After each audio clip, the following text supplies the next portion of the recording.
हाग्रामा महिलारिनि बिटिआरआव सिमा बारायखांनायनि उनाव दजिब्या जाया बुंनाया ओंथि गैया। सनितपुर आरो बिश्वनाथनि बर'फोरखौ हाग्रामा महिलारिया बिटिआर हाबजानो लुबैया। हाग्रामा महिलारिया माब्लाबाबो बर' हारिनि मोजांखौ लुबैया। उन्दै उन्दै फरायसाफोरखौ पलिटिकल पार्टियाव जइन जानानै मेम्बार जायोब्लानो हादरा जौगाया। बेफोर बाथ्राखौ जों बुंनाय नङा, बेफोर गोख्रों गोख्रों बाथ्राखौ बुंदों मिरु दुलाराय बर' फरायसा आफादनि गाहाय नेहाथारि खनीन्द्र बसुमतारिया। हाग्रामा महिलारिनि जे बिटिआरआ सिमा बारायखांनायनि उनाव 60टा समष्टि जानाय नङा होननाय बाथ्राया बियो बेसलेस आरो बे बाथ्राखौ बिनि थाखायनो बिथाङा दिनै बुंदों जानो हागौ जे बिथाङा बर' रायजो राजानि मोजांखौ माब्लाबाबो लुबैया।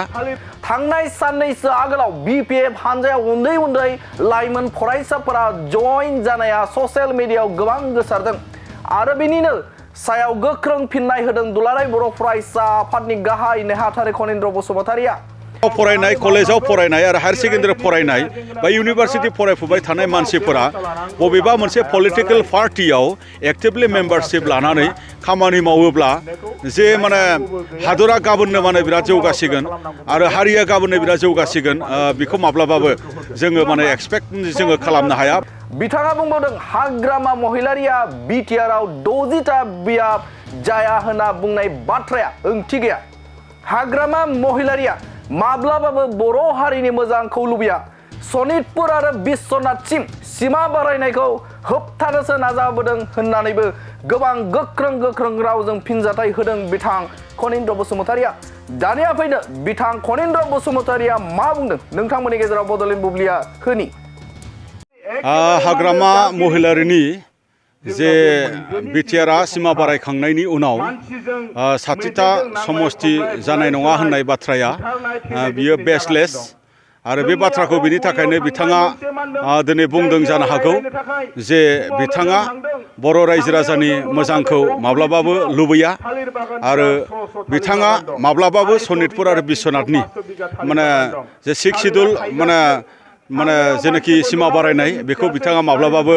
लुबैबोआखैमोन आरो बिथांमोना बरंसो माने होबथानोसो माने नाजाबोदों। नाथाय दिनै बिटिआर गोरोबथानि गेजेरजों जिखिनि दफाफोर दङ बै दफाफोरखौ माने मावफुंनानै दिनै सिमा बारायनायजों लोगोसे दिनै समष्टि बारायनायनि थाखाय सिगनेटरि आफाद एबसु बा एक्सएनडिपि बा जों दिनै खामानि मावबाय थादों आरो सिगनेटरि दैदेनगिरि जाय बिथांमोन दिनै गोहोआव दङ बिथांमोनाबो बिनि थाखाय खामानि मावबाय थादों। दा बेखायनो हाग्रामा महिलारिया बबे बाथ्राजों बे माने खोथाखौ बुंदों बेखौ हाग्रामा महिलारिया मिथिगौ आरो हाग्रामा महिलारिया जायोब्ला सोरखौ खुलुमो ना सोरखौ मा खालामो बे गावनि खोथा। बिथांनि बुंनायजों जों दुलाराय बर' फरायसा आफादा जोंहा खर' सानो गोनां गैया। जोङो प्रेक्टिकेलि बेफोरनि थाखाय जोङो हर सान खामानि मावबाय थादों सिगनेटरि अर्गेनाइजेसन हिसाबै। बेवहाय माने रायजो राजाफोरा मोनसे फोथायनाय जिथु दङ जे 41 भिलेज जिहेतु दाजाबखांनायनि उनाव आरो दा इमिडियेटलि 19टा गामि दाजाबनायनि बाथ्रा आरो फेज वाइसआव गासैबो गामिखौ दाजाबजोबनानै जे 60 कनस्टिटुवेन्सि बेवहाय दाजागोन आरो 2025 माने जिखिनि मोनसे काउन्सिल इलेक्सन समस्या जाखांजोबोबा बै ओनसोलनि रायजो राजाफोराबो एसे भटार्स हिसाबै एन्जय खालामनो मोनगोन। बेबायदि मोनसे हास्थायनायखौ लानानै दिनै रायजो राजा जों दुलाराय फरायसा आफादा खामानि मावबाय थादों। गोजोन्थों। बेवहाय मोनसे बाथ्राखौ आं बुंगोन स्टुडेन्ट पलिटिक्स माने कलेज बा इउनिभार्सिटि बे बेलेग माने साबजेक्ट आरो स्टुडेन्ट पलिटिक्स इन एक्टिभ माने पलिटिकेल पार्टि बियो बेलेग माने बाथ्रा। दा जोंनि कनस्टिटिउसननि सोमोन्दै बा जोंनि पलिटिकेल सिस्टेमनि सोमोन्दै बा जोंनि लिडारशिप माने बिल्डिंनि थाखाय जिखिनि जोङो माने पलिटिक्सनि जिखिनि मोनसे गियान थिउरिटिकेलि बा प्रेक्टिकेलि बेखौ फरायसाफोरा कलेज स्कुल इउनिभार्सिटिनि इलेक्सननि गेजेरजों बेखौ माने एक्सारसाइज खालामो बा बिनि गियानखौ लायो। नाथाय बे नङा जे स्कुलाव फरायनाय कलेजाव फरायनाय आरो हायार सेकेन्डारि फरायनाय बा इउनिभार्सिटि फरायफुबाय थानाय मानसिफोरा बबेबा मोनसे पलिटिकल पार्टियाव एक्टिभलि मेम्बारशिप लानानै खामानि मावोब्ला जे माने हादरा गाबोननो माने बिराद जौगासिगोन आरो हारिया गाबोननो बिराद जौगासिगोन बेखौ माब्लाबाबो जोङो माने एक्सपेक्ट जोङो खालामनो हाया बरंस बेवहाय ओरैबायदि मोनसे माने गाज्रि मोनसे थासारि फैगोन जे जायफोर दिनै माने जयेन जादों बिथांमोनाथ' जिहेतु रानिं स्टुडेन्ट फरायसाजों फरायसा बिथांमोनखौ जोङो दिनै सिनायलायनाय जोङो नुदों जे हायार सेकेन्डारि फरायफुनाय कलेज फरायफुनाय बिथांमोना पलिटिकेल पार्टियाव माने हाबनानै दिनै बैहाय मिथिं बिदि एटेन्ड खालामबाय थानानै बबे टाइमाव बियो क्लास खालामगोन बबे टाइमाव बियो एसाइनमेन्ट लिरगोन बबे टाइमाव बियो मा होनदों सेमिस्टार एग्जाम लिरगोन आरो बबे टाइमाव बियो डिग्री पास जागोन आरो मास्टार्स पास जागोन दा अब्ला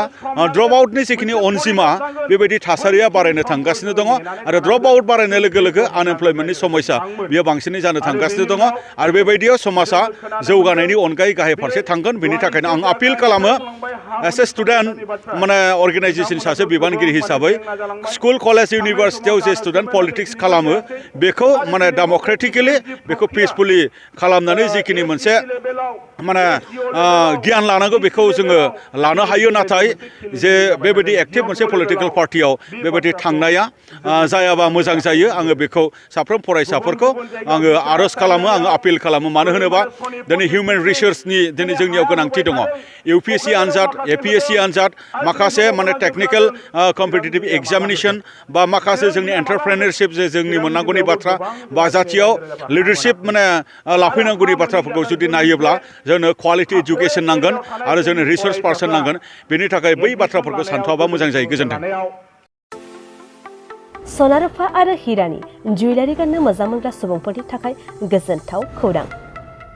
दासान्दि फुजा बोथोरखाय खम बेसेनाव फानगासिनो MSCB जुवेलार्सआव सना रुफा आरो हिरानि समायना रमायना जोंख्लाबनाय जुवेलारिस